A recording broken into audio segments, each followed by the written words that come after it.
Magandang hapon sa inyong lahat na mga kapet friend.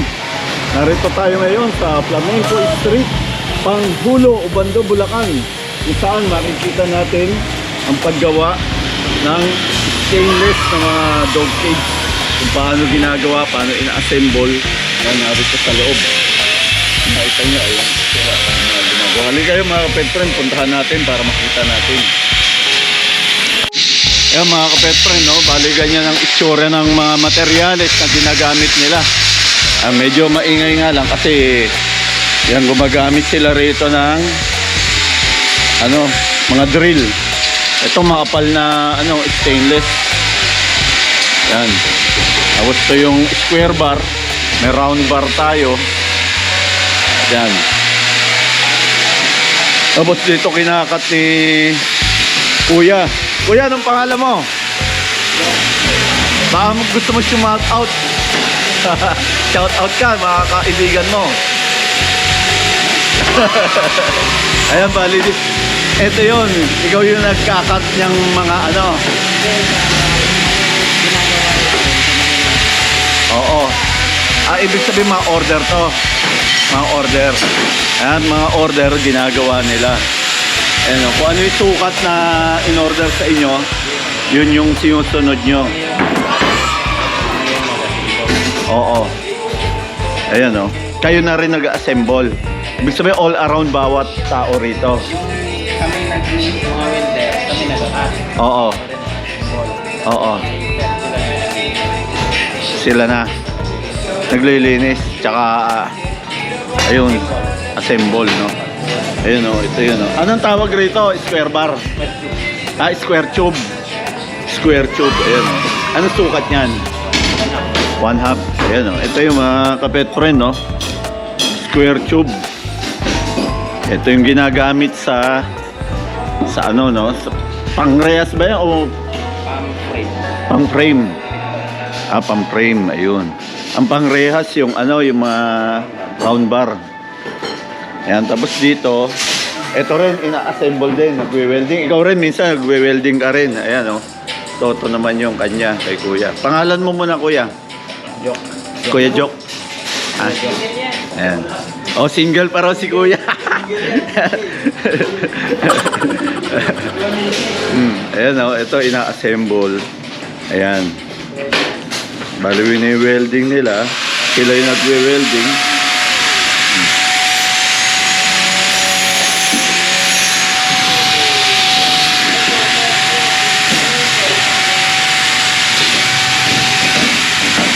Ito yun. Yung pinaka-frame, no? Ayan, pakita natin, no? Ayan. Yun. Makislap. Ispat-ispat muna, no? Ispat-ispat muna yan. Tapos ipo-full weld yan. Ispat muna. Parang iba ang kinang ng stainless, kaysa sa mga bakal, no? Sa bakal parang konti lang yung islap. Yung kanya parang sobrang no? Talagang kailangan gumamit ng salamin. Ayun, no? Ayun, bali binubuo yung frame. Ayan.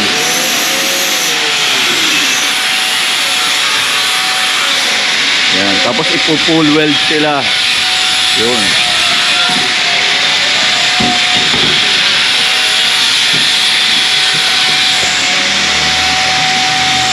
Talaga ang tiyaga, mga kapet friend. Inaasinta pa nila maigi kung iskwaladong maigi, no? Kailangan iskwalado yan, no? Para maging balanse.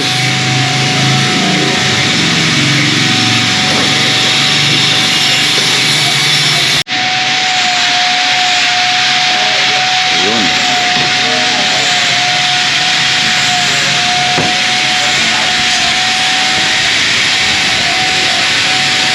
Ayan, full weld na yan, full weld. Pinu-full weld na, mga kapet friend. Tapos pag na full weld, dito naman kay Kuya. Ayun na, siya naman ang ina-assemble niya. Ayun.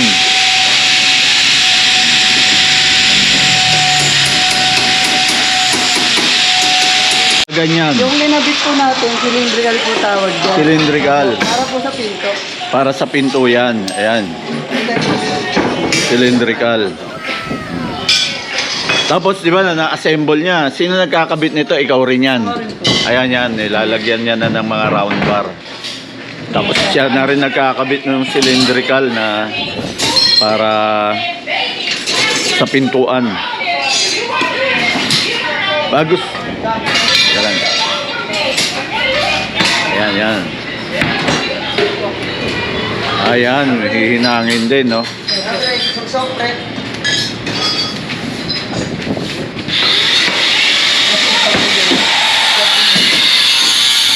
Full welding yun o ispat lang?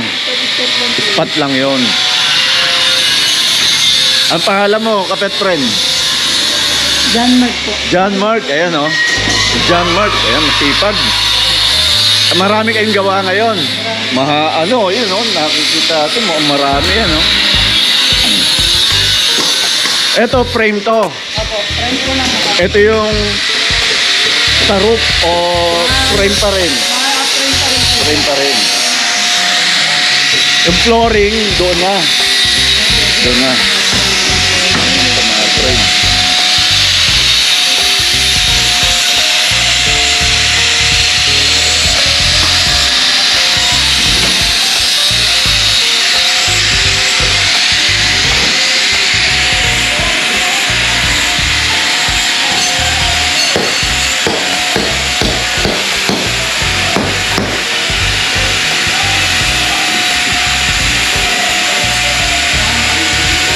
Ayan, dinidrill bit pala yan para mabutas, no?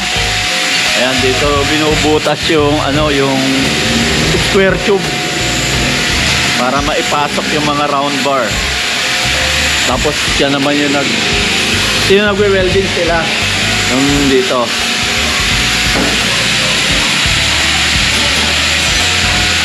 Ayan, ibig sabihin may kanya-kanya silang function. May kanya-kanya silang designation dito, mga kapet friend. Tapos eto na yung pag-assemble naman, no? Ayan. Nalinis na yan. Ibig sabihin tapos na linisin. Ayan, tapos na linisin. Ha? May bubong pa to. Ayan, oh. Ganito itsura niya pag nalinis. Saka natapos na, na-assemble. Ayan, ito.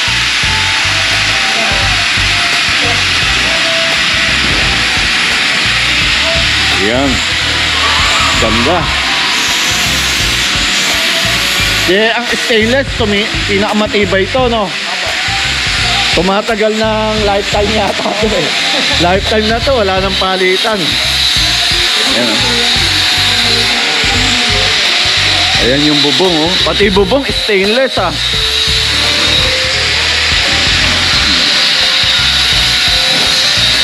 Ayun. Talagang di-assembly lang. Hindi na to we-weldingin. Ito, maliban dito lang. Nut lang yan. Nut. Niyalak na lang, kumbaga. Oo. Ayun. Kaya kahit ibiyahe, pwedeng i-disassemble. Pangalan mo muna, kapet friend. Romel po. Romel. Taga-saan ba si Romel? Ubando po lang. Oh, dito lang, taga-Ubando. Oh, shout out lahat ng mga taga-Ubando dyan. Panoorin nyo ang mga masisipag nating manggagawa dito. Just 304 po. Just 304 po. Ha? Just 304. Just 304. Pangalan ng Ano namin? Siap. Oh, sige, invite mo. I love Just 304 po. Just 304. Oh, ayun oh.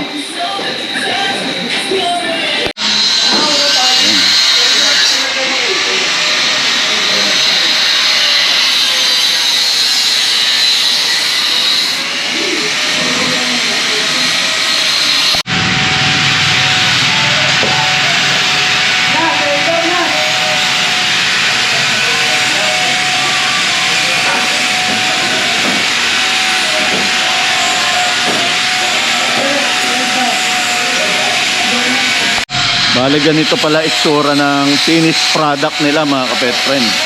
Ayon to sa gusto ng kliyente nyo. Sukat yan ng customer nyo. Yung design po, yung pag-ayan.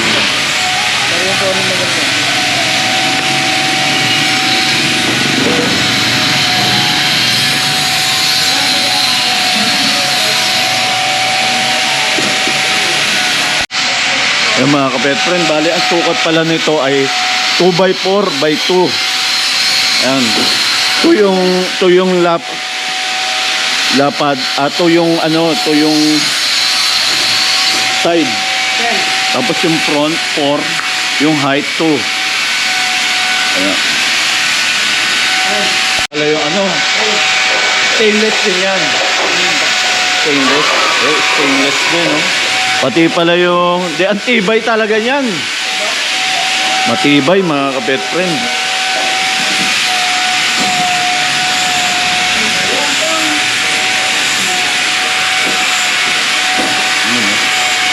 Naalak to, naalak. Yun, eh. Yan ako sa pinla. Aso. Oo. Yun. Mga kapet friend, no? Pagkatapos mahinang, ayan, ginaganyan pa yan. Binabap pa. Para matanggal yung pinaghihinanga, yung ano, yung kulay. Parang sunog, no? Parang sunog siya, no? Oo, yung tunaw. Ayan. Para kikintab. Eh, may pinapahid silang chemical yon, chemical. Tigling paste po. Ha? Tigling paste. Ano? Tigling paste. Tigning paste? Tigling. Tickling? Tickling paste. Tickling paste pala ang tawag doon. Ayun. Eh, isa-isa niyang lalagyan niya mga kapet friend. Babanlawan pa yan. Joy, joy.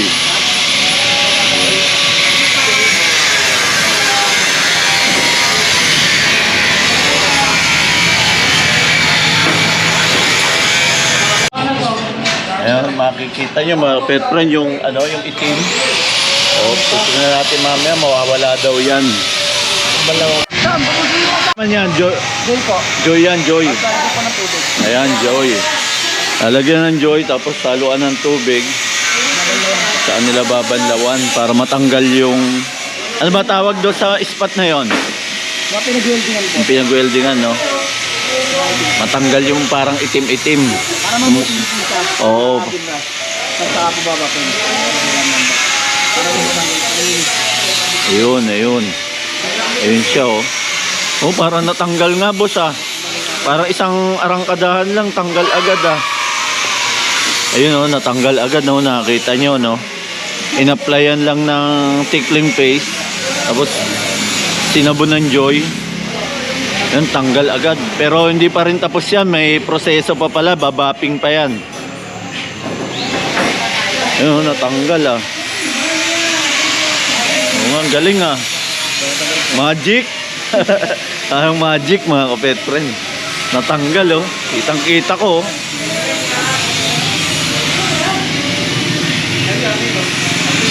Mga kapet friend, no? Babanlawan na, oh. Ayun, nakita nyo, luminis, oh. Ganito kalalabasan yan pagtapos na.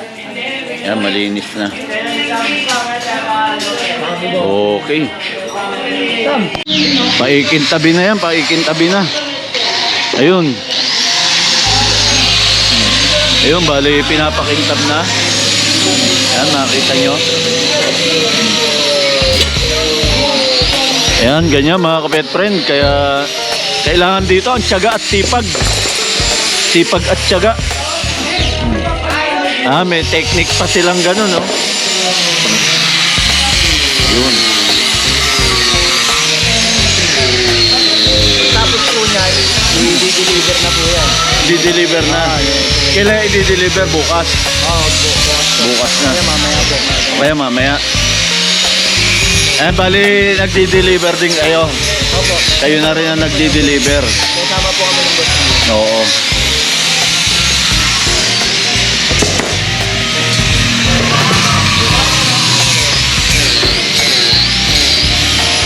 Ayun, ganun pala technique.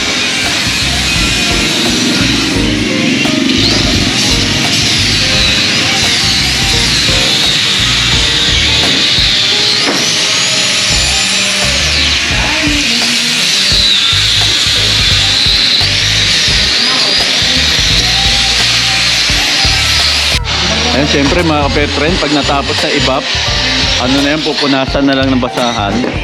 Bale, tapos na siyang bapin, gawin. Okay na, finished product na siya. Pang-assemble na. Bale, pinupunasan na. Tapos na yon. Ready for assemble na. Yan, ready for assemble na.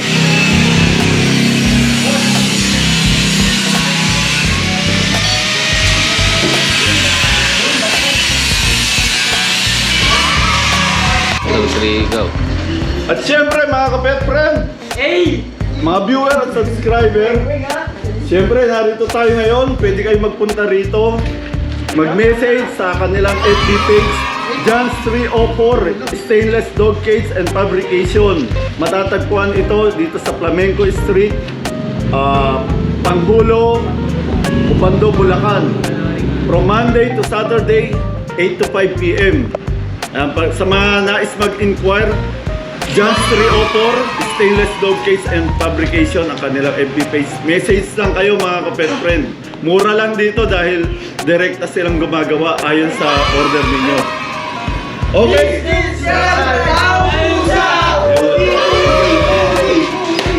Isa sa'yo ng tingkang.